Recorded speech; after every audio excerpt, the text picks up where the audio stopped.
بسم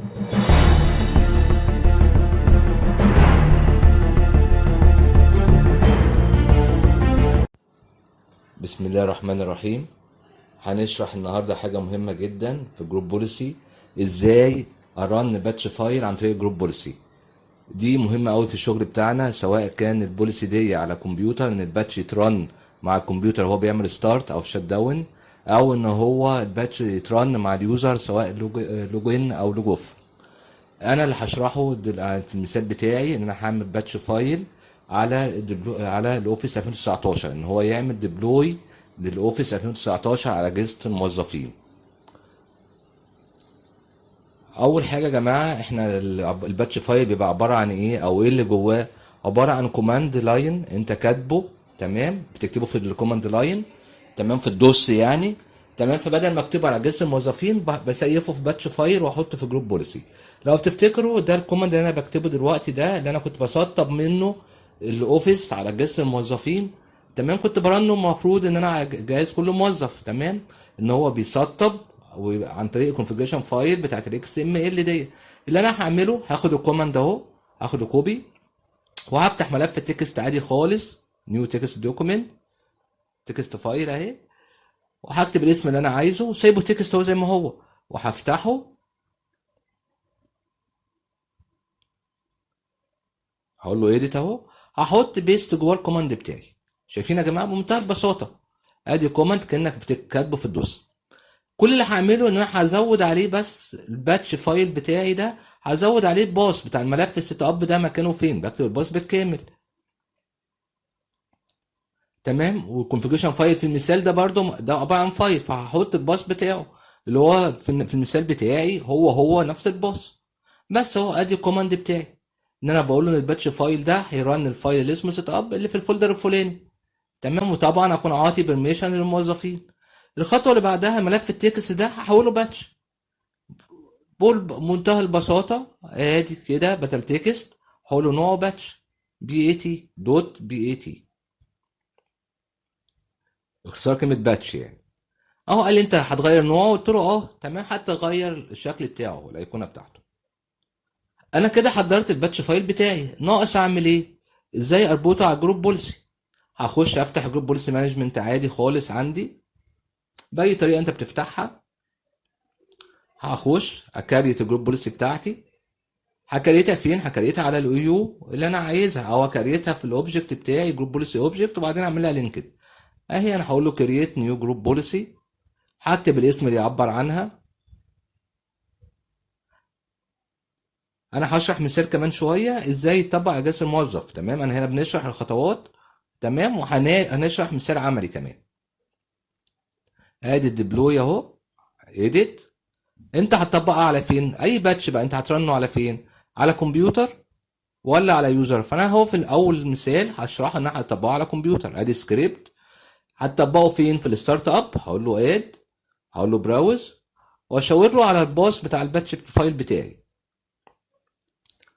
الباتش فايل في المثال بتاعي انا حاطه في الفولدر الفلاني اللي هو على الجهاز ال 27، وادي الانستول باتش بتاعي اهو، وبتاكد ان هو ده بتاعي اهو. بيقول لي انت عايز تشوف اللي جواه، هقول له اه رنه اهو. رنه مش هيرنه، هيفتحوا لي بس ان انا اشوف اللي جواه اهو. ده الفايل فعلا بتاعي اللي انا ايه مكريته. خلاص ادي كده انا شاورت له عليه، هقول له اوبن، اوكي اوكي. خلاص ادي الفايل بتاعي كده هيشتغل على جهاز الموظفين اللي في الاو يو دي، على الاجهزه في الاو يو دي، تمام. في الستارت اب انا شلته عشان هشرح دلوقتي اهو. لو انا هطبق على يوزر نفس الخطوات، ادي الويندوز سيتنج، ادي السكريبت، بس بدل ما اسمها ستارت اب وشت داون هقول له ايه لوجن ولوج اوف. انا عايز ارنه في اللوجن، في اللوجن بتاع اليوزر، فاهو هخش اشاور عليه تاني، الفولدر اللي مشيره فيه واليوزر ده ليه بيرميشن عليه. طبعا يا جماعه انت ممكن تحط الباتش فايل ده في السيس فول بتاعك، مفيش مشكله في السيستم فوليوم بتاعك، بس انا هنا بنشرح الحته الاصعب ان انت مش هيقرا على جهاز حد معين، تمام، وقعدت عليه بالميشن، تمام. ده فين؟ في اللوجن اهو بتاعي اهو، شاورت له عليه تاني، اوكي اهو في الايه في اللوجن. او كان ممكن احطه في الجوف. تمام، انا كده شرحت ازاي اعمل لينكد لباتش فايل بتاعي سواء على كمبيوتر او على يوزر. تمام. وطبعا دايما بنحب دايما يا جماعه بعد ما نحط الباتش بالذات ان انا اعمل جي بي ابديت حتى على الاكتيف دايركتوري، حتى على الدومين كنترولر. تمام، عشان يحس بيه بس.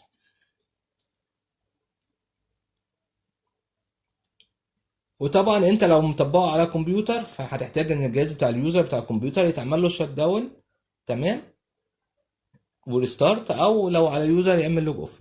ادي مثال اهو جهاز الموظف يا جماعه اللي انا هطبق عليه، اللي هشرح عليه. تمام، اهي اسم الجهاز اهو ويندوز 10 بي سي. وزي ما احنا شفنا مش موجود اوفيس على الجهاز بتاعه.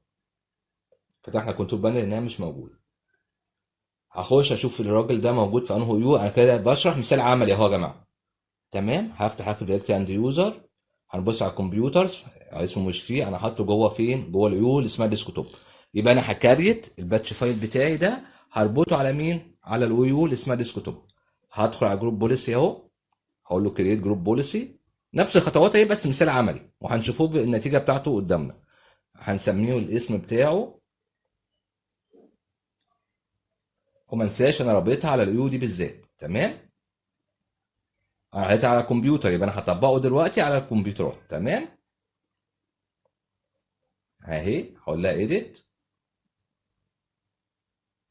طبعا بحب دايما انفورسد يعني. تمام، هطبقه على الكمبيوتر، ويندوز سيتنج، هي نفس الخطوات. ادي السكريبت ستارت اب ولا شت داون، انا عايزه في الستارت اب. نفس الخطوات، نفس الخطوات هي يا جماعه.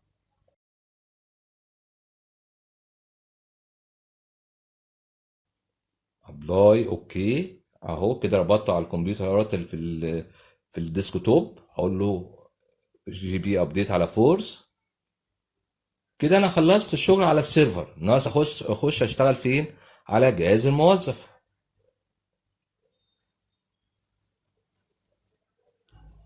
ده فين؟ انا في الشرح، لكن انت في الشغل بتاعك مش هتروح تعمل حاجه على جهاز الموظف.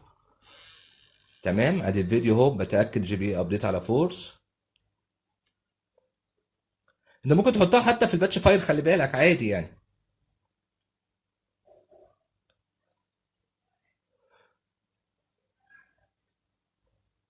اهو انا حاططها فين يا جماعه؟ انا حاططها في الستارت اب. تمام، الجي بي ابديت على فورس. هنلاقي ان ما نزلتش اي برنامج ولا اي حاجه اهي. تمام، لان الجي بي ابديت هتعمل ابلاي والكمبيوتر بيتعمل له ايه؟ ريستارت، وهو ايه؟ بيعمل ستارت اب. ادي التاسك مانجر، حتى مفيش اي حاجه بدات اهي يا جماعه، انا قصدت افتحها اوريها لكم. ما فيهاش اي حاجه ليها علاقه بالاوفيس. يبقى انا هعمل ايه دلوقتي على جهاز الموظف؟ هقول له اعمل ريستارت، او انا هعمل له ريستارت من عندي زي ما انا عايز. ادي ريستارت اهي، جهاز الديسكتوب اللي هيطبق عليه. عمل الريستارتنج اهي، هيعمل لوجين بتاعه.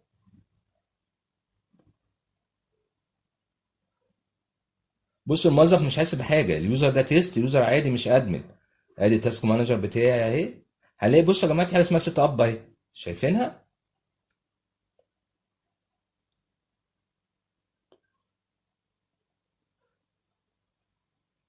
بتبقى واخده من البروسيسور ومن الرامات اهي. اليوزر مش حاسس باي حاجه، انا حاسس عشان فاتح تاسك مانجر اوريها لكم بس. لكن اليوزر مش هيحس باي حاجه من الحاجات دي خالص.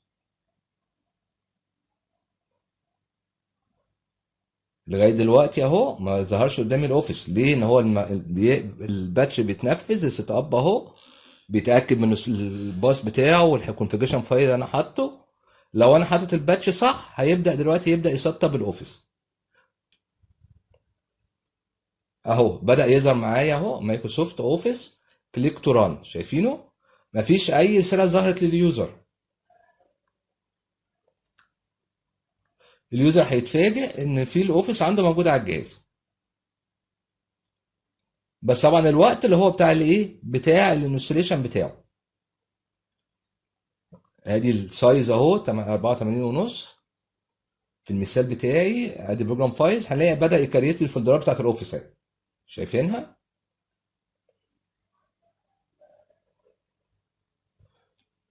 اليوزر ما ظهرتوش اي نوتيفيكيشن يا جماعه، باكد. ادي اقول ابلكيشن، اتاكد الاوفيس سمع ولا لا. ادي الاكسل اللي ظهر اهو.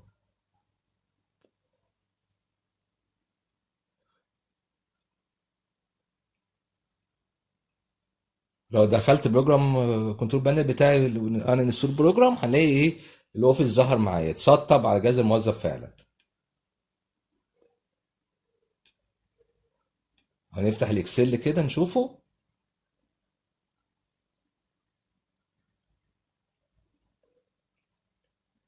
واخدين بالكم يا جماعه؟ نزل من غير ما يسال اليوزر على اي حاجه.